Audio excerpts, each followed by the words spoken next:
know what you doing to me. I said, baby, I don't mean no harm, but I ain't got no feelings in my fucking hand. I might rub a little bit hard so I can feel what you feel. She said, well, that's cool, because I ain't got no feelings in certain parts of my leg either. Like, all right. So I started rubbing on her leg, but I know the harder I started rubbing, the faster the fucking cut started going.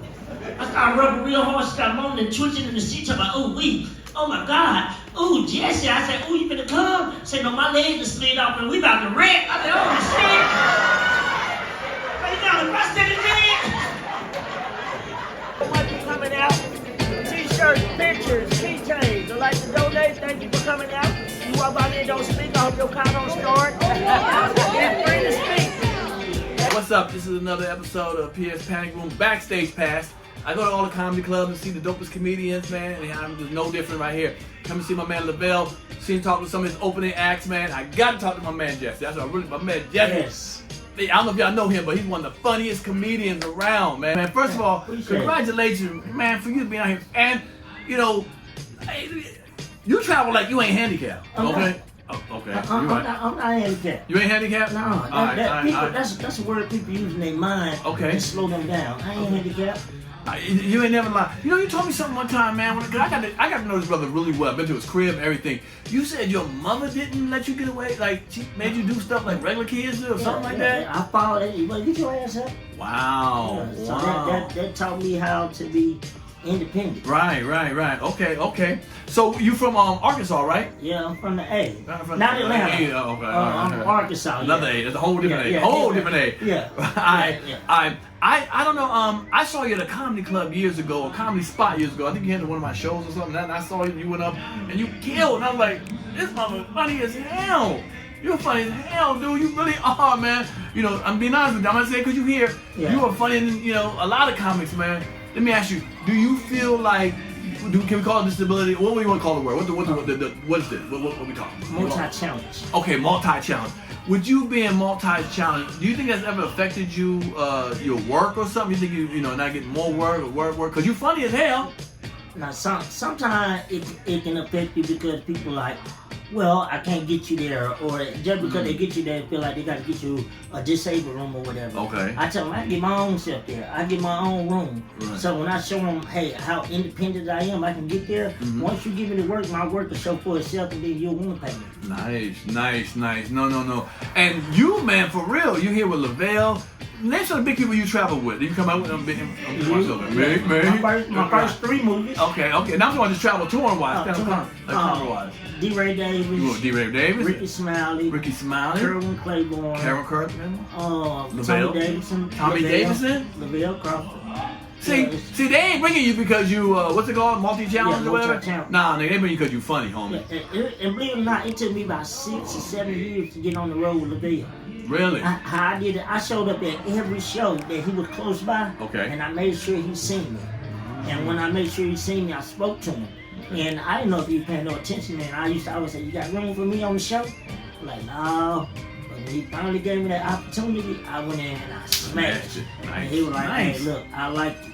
Nice. No, I mean, look at that. Like I said, you've been out with some ballers, some big-time comedians, man. What made you first get into comedy? Like, was it your multi-challenge situation that made you get into comedy? What made you get into comedy?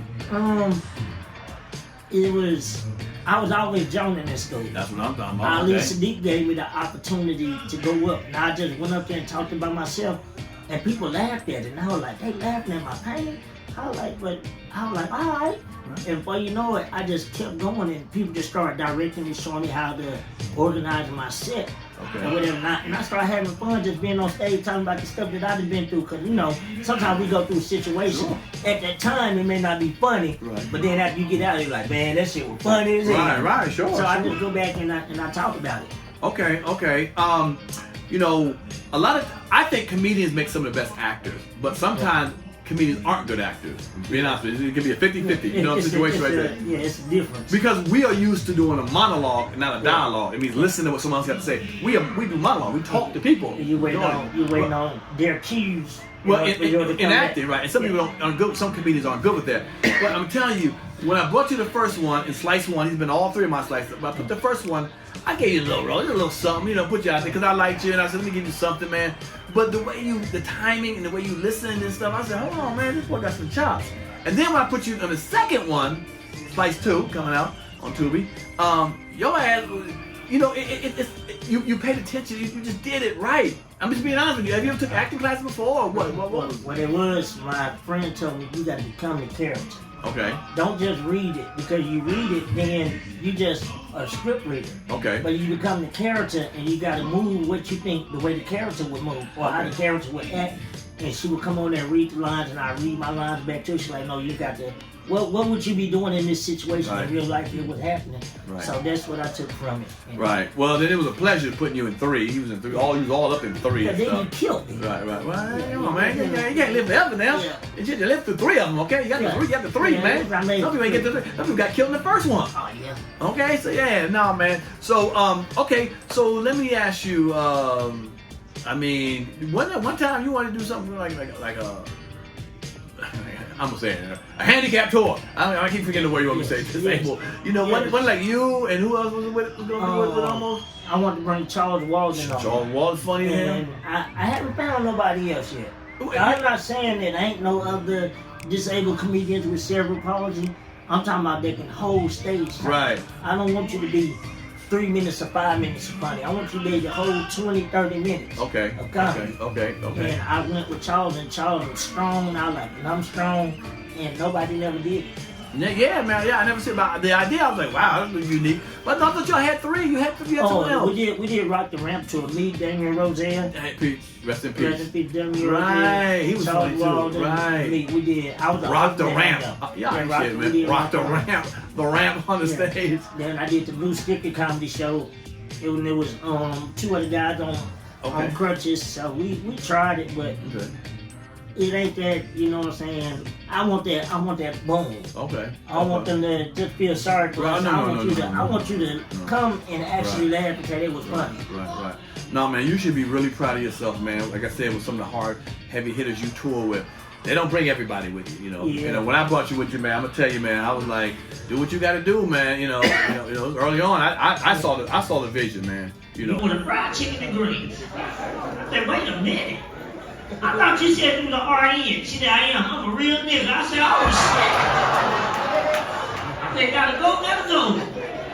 You taught me too. You told me it's this thing in the game called too funny and not funny enough. Ooh, if you're not funny enough, they're not gonna put you on the show. Right. If you're too funny, they're not gonna put you on the show. So keep you on the show. Yeah, keep you on the show. Some people, yeah. So look at some of the people that I've been with. They're like, man, bring that pressure because you helped me get. There you go. You helped me build my stage presence up stronger. Like, look, I gotta come on with it. Right. How much is the most time you can do on stage? You feel solid? With Lavell, I did about an hour 20. You can do an hour 20? I'm 23 years in the game, so I got longer than that. Right. I didn't know that. Okay. Is there a goal you trying to reach? What's your epitome of a goal? 5 years, what would you say? I want to be here. I want to have my own TV show. Okay. And I want my own recreation center. Okay. And from there, the TV show is I wrote it. It's called Me and Jesse and Myra. Okay. 2 cousins live together, but they don't get along. But our auntie and his dad wanted us to get along before he died, whatever. So our auntie gave us a house. We got to stay there, and we go through real life situations. I never say that I'm disabled, never in the script, but I do stuff that disabled people are supposed to do. Sure. So having my own TV show will motivate other disabled people to do something. And I'm actually starting in Mariana. My first year this year is called A March for Cerebral Palsy. Okay. And it's to show people with disabilities, they never did it in my area, that hey look, you can do anything you want, you can be who you want, as long as you believe and trust the process. Okay. I'm gonna play a game with you. I play with some people on my show. All right. Just it's called Hoish or Broish. Okay. That's your 5 quick questions. This is for people who are over 25, men over 25. All right. There's some hoish shit to do. Oh, that's some hoe shit right there. That ring right there. Now you know what? That ring right there is some hoe shit right there. Oh my bad. You know what? Yeah. That ain't no macho ring. That was your wife. Oh, hell no. Yeah. Is that her name? Yeah. Okay. Her name is Mr. Johnson? Okay, damn. Okay. That's what you call him? No, that's what I call it. All right, Mr. Johnson. All right, okay, here we go. A couple of them. Okay, let me see something. Eating a pizza with a knife and fork. Eating a pizza with a knife and fork, yeah. Hoish or broish? Oh, broish.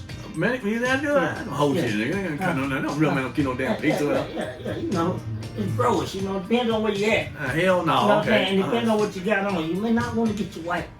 Me, I pick it up, you know. Right. I know you do. All right, well, okay, here go. Split toe sandals.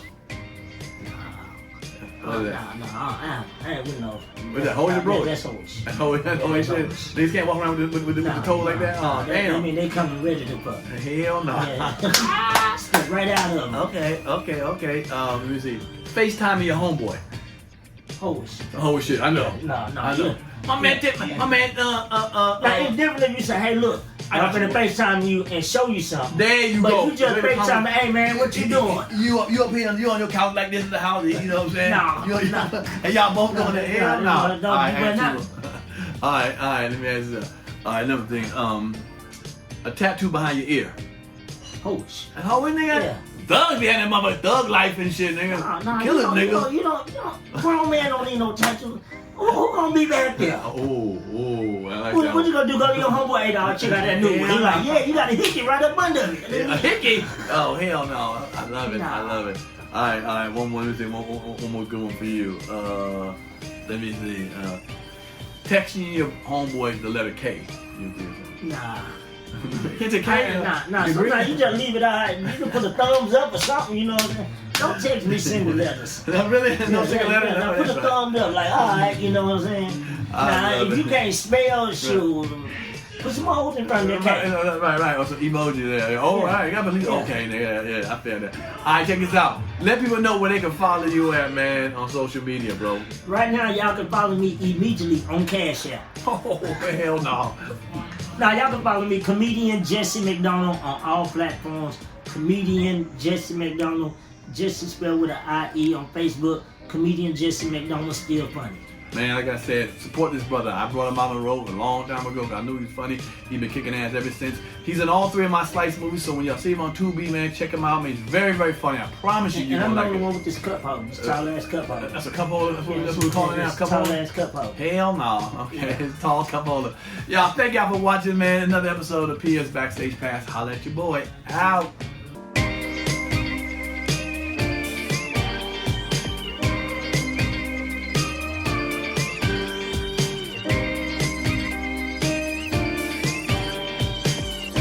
Niggas turned around, huh, Tim? Hurry up, answer the question, nigga, huh? You got black friends, Tim? Huh? Yo, what's up, yo? It's another episode of Pierre's Panic Room. Backstage Pass. You know how we do. We go backstage at comedy clubs and meet, the comedians, man, and see what's happening with them in their life and just how comedy road, stuff on the road is, how they living up. I got this young man, very, very funny. Been hearing about him for years, y'all. Years. I know his father, Gerald Kelly. This is the son, Isaiah Kelly, and he used to bring him on the road with him and let him work out with him, man, when he was a toddler, man. Yep, Welcome to the show, brother. What's up, bro? Thanks for having me. Man, it's all good, brother. I've been hearing too much about you not to have you on here, okay? Right. So check this out. So, I thought I saw you when you were, like, real young. Like, we're talking about, like, under a teenager now. I was 9, 10. First time I probably saw you, or you saw me. Yeah. What would make a 9, 10-year-old want to do stand-up comedy? It wasn't really, you know what it was for me at that point? I didn't really know what I was doing. I just know I was hanging out with my dad late night. And that was cool for me. Like, I get to be out with my pops. Right. Go tell a few jokes. Right. And chill with adults. Right. So it wasn't really like, I didn't really know what I was doing. Right, I just knew I was going up there and making people laugh. But I was about to say, you was funny though when I caught you. Right. I might have caught you more about 10, 11 years old. Yeah, you know what I'm saying? Yeah. And so that maybe you had a year underneath your belt. But that's amazing, man, that you was funny and that you stayed with it. Because I know some people didn't stay with it. Some people brought their kids out and necessarily didn't stay with it and certain stuff. So that's my biggest, one of my biggest goals is the fact that I'm still doing it. Right. I know a lot of people. I've seen a lot of people come and leave. Let me ask you a question. Okay, you're from New York, right? Mm-hmm. All right. Did you start in New York? Because I started in LA. I started in New York. You started in New York. Okay, you started in New York. So, as a young kid, did you grow up seeing people that you liked? Who did you kind of like look at when, maybe your father, of course your father, Besides, of course my pops, Right. but besides my pops, Yeah. man, I used to see like Patrice O'Neal. Oh, legend.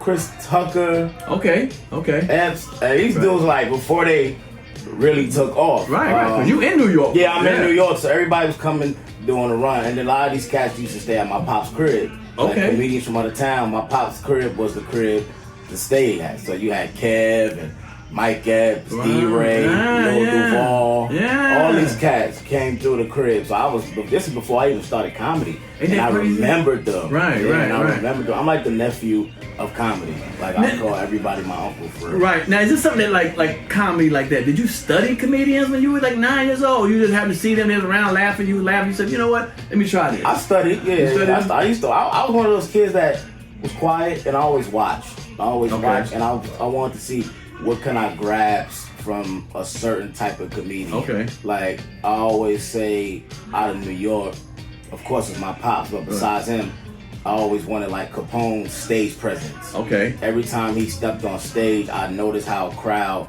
got quiet. Right. And listened compared to everybody. And I was like, damn, how can I get that? You know what I mean? Like that's what I always wanted. You know what I mean? And I grew, I finally grew into that. So I always studied dudes. Now you was in LA too, right? Right. Okay. So do you see the different styles of comedy between New York and LA? For sure. The different styles, especially coming up in New York, we do a lot of bars.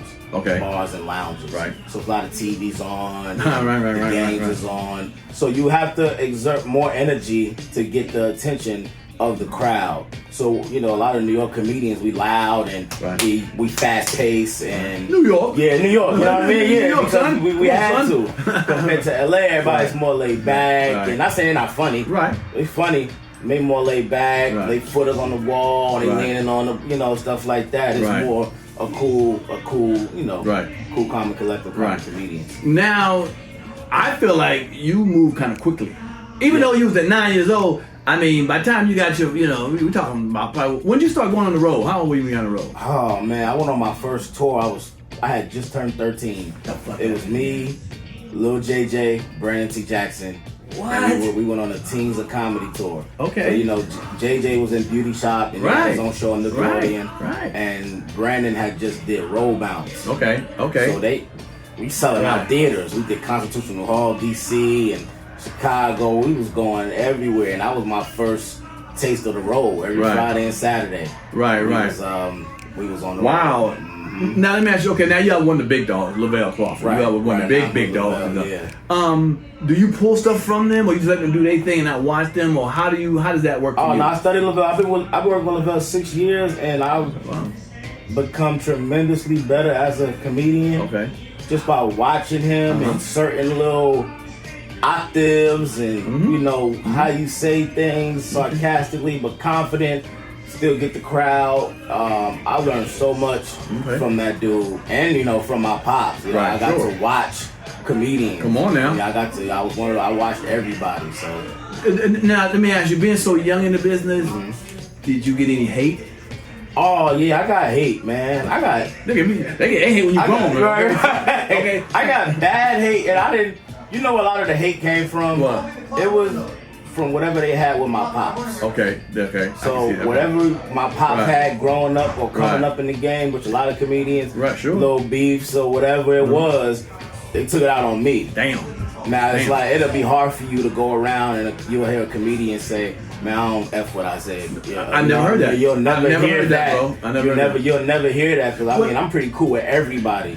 Right, and look, under respect for your father, I get it, but he came up during the dog time. That's what I'm saying. The dog time. Niggas was trying to kill it, choke each other's neck out. It was a different time. Yeah, exactly. You lucky you got this time, okay? Right. Because early 90s, nigga. Early 90s. I already know. So I came up having to make amends with comedians that he might have messed, that they didn't get along with. Okay. I'm getting ready to shoot a special, man, on a major platform. Good for you. I'm filming that Tuesday. Okay. I'm pretty excited about it, man. This is my big.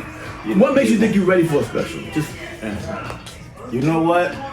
The fact that I was given the opportunity, I feel like God was like, "This is your time." Okay. I feel like God He knows that I'm ready. So the fact that the opportunity was given to me, God was like, "All right, you ready now?" Do you feel any pressure? Nah, I don't feel pressure. I've been doing this so long and I actually work better under pressure. Oh, nice. Yeah, like I've never been a type of comedian that like to rehearse. Right. I'm gonna do it this way. I never did good like that. I like to just go up there and act like it's not even a taping. Just go out and have fun. Now I'm gonna ask you an elephant in the closet question. I mean, elephant in the room question. How was you and your father's relationship? I mean, he's been trying for a long time, and to see his son moving, you know, yeah, maybe a little bit ahead of him. Right. That's what you know. Me and Pops was good.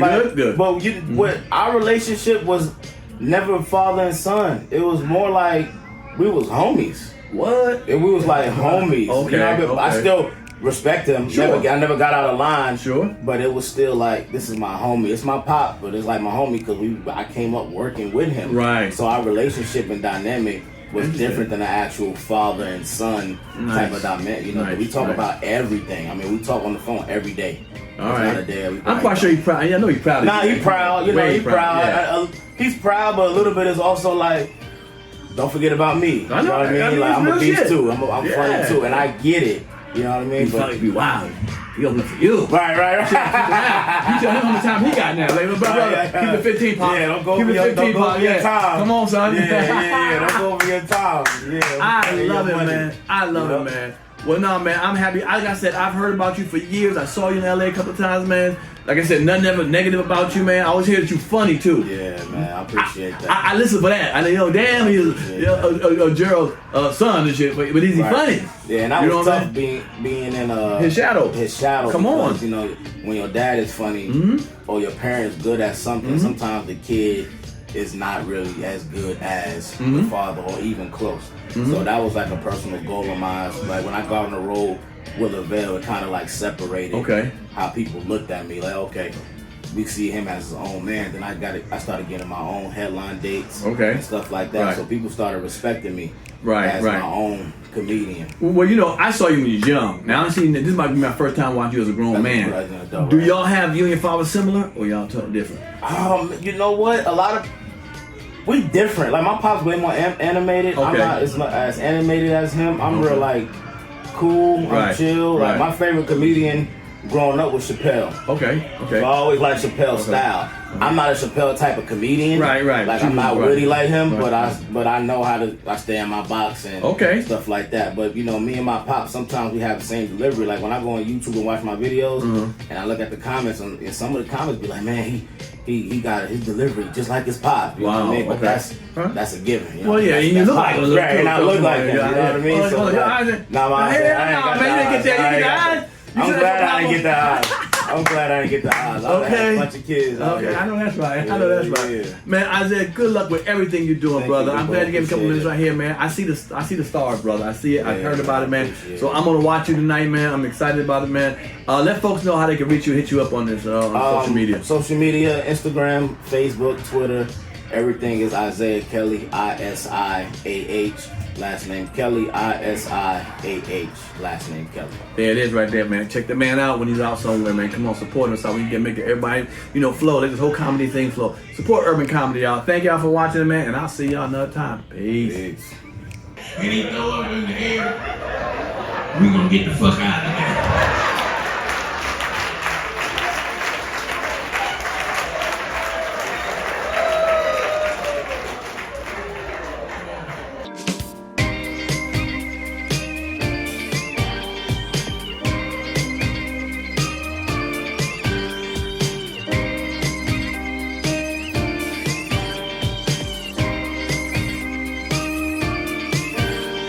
But yo, what's up? This is Pierre's Panic Room Backstage Pass. I'm with the legend, man. Come on, I got my man Lavell Crawford in the house now. I know. I'm a legend too, but I'm filming a legend, okay? Fuck it, man. You know what I'm saying? But I'm gonna tell you something. I told you folks, this is really true. There's no cap. There's two comics that I've never heard someone say wasn't funny. You and Bernie Mac. You guys are the two people. You and Bernie Mac. I ain't never heard someone say, I went to the show. Nah, I know. There's all the comments out here. Yeah. I've caught some people told me that I went to see so and so. You wasn't that good. Or she wasn't that good. But your ass, I ain't never heard. You and Bernie Mac. One thing though, I try my best not to make people not to say that. That's my goal. Is to, hopefully they won't say that. But I'm not in the people pleasing business. But I'm gonna go up there, your ass gonna laugh at something. I know that's right. You know what I'm saying? Right. And you know how it is, man. I mean, I'm gonna burn it, but when that Steve Harvey thing came out, right? One person said I wasn't funny on that. Some lady said I wasn't, so I said, well, damn, that was strange.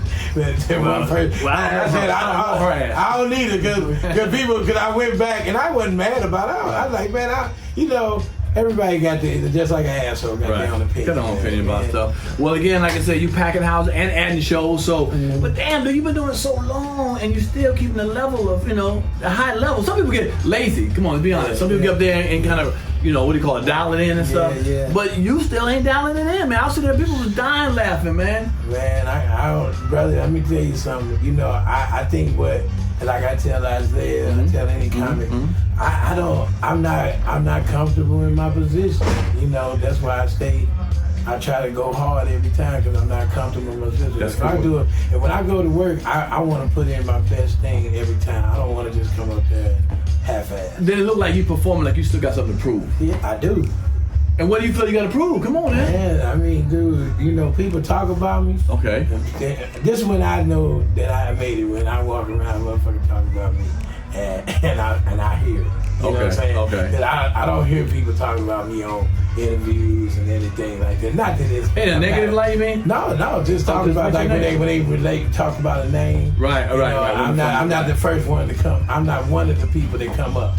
You understand what I'm saying? I feel you on that. And that's kind of a thing, even though fans love you, you still feel inside like, yes, but I'm not mentioned as one of the top ones, at least one of the first ones. And I get that. Well, like I told you, not being on no cap, man, people always say, Lavell, even girls, like, like, I don't say even girls, but girls be like, I say even girls, like girls don't like you and shit, But you know what I'm saying? They're like, I like Lavell, bro. He's like, really, man, so, and I've seen you on a whole bunch of shows. Me and you, I just saw you with Ricky in D.C. at Constitution Hall. Yeah. And you blew the cap off to the point where Ricky kept saying, I don't want to follow him. I don't want to follow him. People don't really want to follow you now. Nah, because I only got one gear. I know that's right. I don't have one gear. When I come up on that bitch, I'm going to turn that bitch up. Right. And if you ain't riding on the same boat I'm riding on, you're going to drown. I tell people that all the time. I am not going to pull back. I know that's right.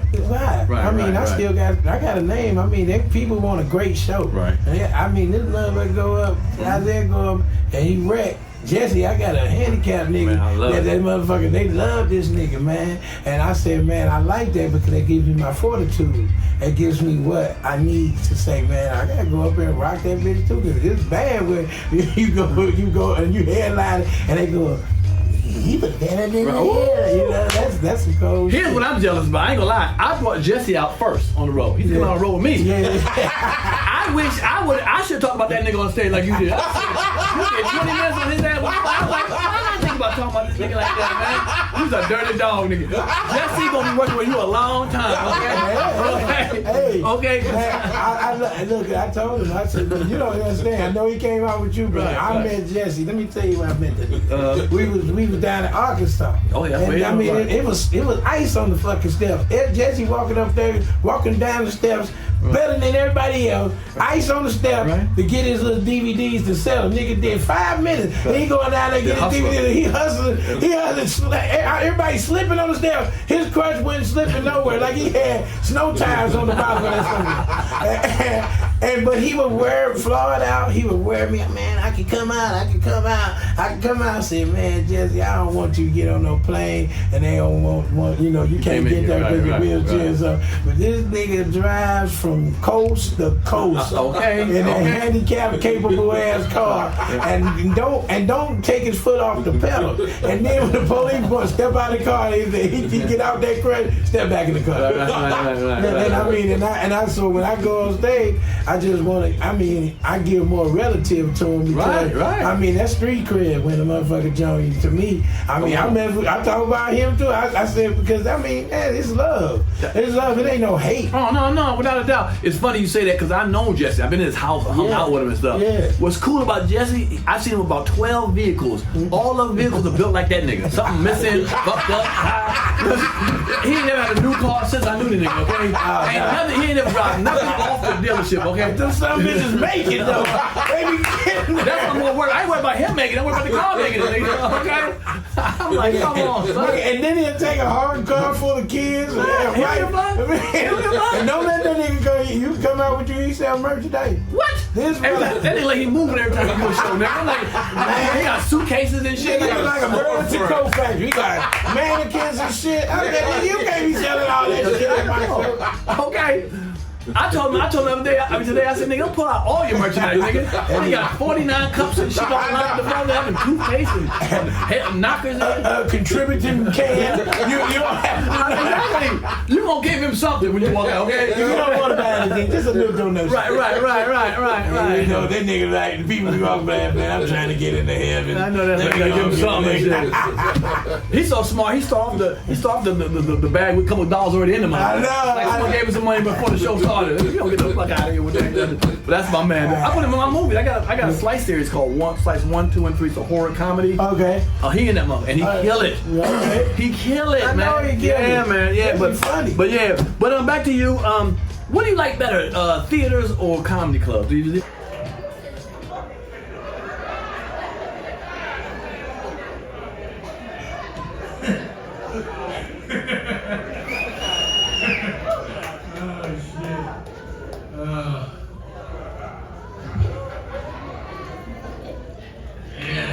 I ain't think I was gonna make it to this show this weekend. For real, I went to my family reunion hanging out. The energy you give? Well, you know, I like comedy clubs, but I'm really getting partial to the theaters. Really? Well, because comedy clubs, I come in, I can write. Okay. And I go up and I don't write down. Right. So I go on stage and I just throw it at the people.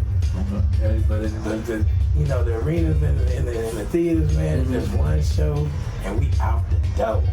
You know, Right. and I'm getting more comfortable because I guess I'm older. Okay. You know, I'm 55. You know, we grew up in this Right. shit. We knew each other. We both had hair, nigga. Well, But, hey, it's all good. Pierre, he was a DeBarge brother. You know how the smooth shit he be doing that little smooth shit. But the thing about it is the reality. Right. You know, like, man, you know, I like the clubs, but see, clubs, I don't know if you feel the same impact. Like, I sell the shows out, they pack, but they still kind of be disrespectful. Because they be worried about you being a little late, nigga. I said, I said, because if it's Chappelle over there, you ain't bitching Chappelle. Kevin Hart, you ain't bitching. Turn some stuff off. It's the truth. No, you're right. It ain't like I'm hating on them. You know, you ain't Chappelle. I was like, man, nigga, he wasn't Chappelle. Right. I mean, I knew him when we were 19. Right. Nigga, we out here in the same battlefield. Right. I mean, he just got a little more light than me. But when you, I'm not even talking about them, not even bringing their name up. It's just a thing. When I come, I'm packing this place out, adding shows like you said. Right. I don't walk around with ego, man, Right. but I come a little late. I got 2 talented people on the show. Right. You don't have to make no big deal about Right. me being a couple minutes late. Right. You know Come what I'm on, saying? come on. You feeding this whole house. Right, exactly. Come on. The best restaurant over there, man, $2 room. Right. No, I feel you on it. But I was saying that between the comedy club and the theater, I feel like I gotta perform when I'm in the theater. I gotta be a little louder, and I don't like being louder when I don't like telling a joke like, "You ever seen a girl walking down the street?" I just like, opposed to I'm a club like, "You ever seen a girl walking down the street?" Yeah. You know what I'm saying? I feel that way, but you got so much energy and so much volume. Yeah. Your shit blow out here. Yeah, I have to. I've been like that. I'm loud, and it sounds like I'm yelling. Okay. Even my wife argues. She think, "Why you yelling?" I'm really not yelling. That's how I project. Okay. And so, but the theater be fun because those people, you can get that roar and that feedback is wonderful. But the comedy club is great though because I can see them. Right, You know, sure. I love it. And then Sure. I can go ham on your ass right there in front of everybody. Right. Like, so, but I love it because I never give up the clubs. but I just will maybe, shorten the day. Okay. Maybe just a Friday and Saturday. Yeah. I know, Friday, Saturday, Sunday. You ever do a 3 day, three shows in one night? Hell yeah. I hate that. By the third show, you don't remember what you said 5 minutes ago? Or that another show you did? I done been on stage and said, repeat that say shit? that shit? Yeah, I did that. I done done that before. Yeah, man. Well, look, brother, like I said, I enjoy watching you perform, man. I'm going to get you in the panic room. You'll come to the back because we can talk about some more longer situations. Yeah. This is just more about stand up and everything, man. Let folks know where they can reach you at on my situation, man. Well, I'm Instagram. You can hear me on Lavell.com. You go on Instagram, and then you can go to my website. I ain't updated it yet, but it's comedian Lavellcrawford.com. And then, Facebook, of course, comedian Lavell Crawford on Facebook. There it is all day, man. Support. I would say support the man, but you already support the man. Support me, shit, okay? Thanks again, Lavell, for coming through, bro. No, I'm gonna have you, man. It's a pleasure, brother. You always down to earth, man. Always great to talk to you, man. So I will holler at you, man, when I see you in the panic room. Also, support the man when you see him. All right, y'all. I love y'all, man. There it is, right there. And everything. Thank y'all. We out. Peace.